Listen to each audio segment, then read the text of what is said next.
আল্লাহ শুধু তাকায় থাকে কখন আমার বান্দা মাপটা চাইবে, কখন সে মাপটা চাইবে।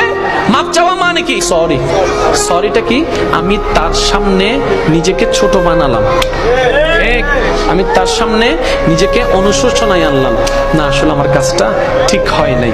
এবার আপনি করে ফেলছেন জেনা, আপনি করে ফেলছেন বন্ধু বান্ধবী মিলে একটা অপকর্ম, আপনি করে ফেলছেন কোনো নেশা, আপনি করে ফেলছেন কোনো সুদ, আপনি করে ফেলছেন কোনো ঘুষ, আপনি করে ফেলছেন কোনো অন্যায়, আপনি করে ফেলছেন কোনো একটা কাজ যেটা করে আপনি গুনাহ করেছেন, আল্লাহকে কষ্ট দিয়েছেন, আল্লাহকে নারাজ করেছেন। এবার এত বছর পর আপনার মনের মধ্যে একটা অনুশোচনার বোধ জাগলো, আপনি শুধু মন থেকে বলবেন আল্লাহ মাফ করে দাও না, আল্লাহ মাফ করে দাও না, আমি চেষ্টা করব ভবিষ্যতে আমি এইরকম কাজ আর করব না। আপনি শুধু নরম সুরে একবার বলবেন। আল্লাহ পাক জানেন আপনি যখন এরকম করে চোখের পানি ছেড়ে ছেড়ে যখন আপনি তওবা করেন, তখন আল্লাহ পাক ফেরেশতাদেরকে ডাক দেয়, ফেরেশতাদেরকে ডেকে বলে, ও জিবরাইল দেখো না আমার বান্দা কত ছোট বাচ্চার মতো কান্না করছে, কিভাবে চোখের পানি ফেলছে, কত রং বেরঙের কোন সুন্দর নামে আমাকে ডাকছে, কখনো রহমান ডাকছে, কখনো রহিম ডাকছে, দেখো না তার ডাকের কত মায়া, দেখো না তার ডাকের কত ভালোবাসা, কত মায়া দিয়ে আমাকে ডাকছে। ও ফেরেশতা জিবরাইল তোমার কোনো গুনাহ নাই সেটা আমি জানি, কিন্তু কখনো আমার এই গুনাহগার বান্দার মতো করে কখনো আমাকে ডেকেছো,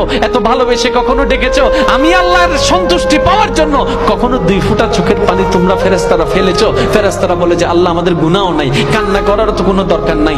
আল্লাহ পাক তখন বলে এখন বুঝতে পারছো কেন আমি বান্দা সৃষ্টি করেছি, কেন আমি বান্দা সৃষ্টি করেছি? কারণ আমি চাই আমার বান্দা গুনাহ করলেও সে যেন বারবার আমার কাছেই আছে।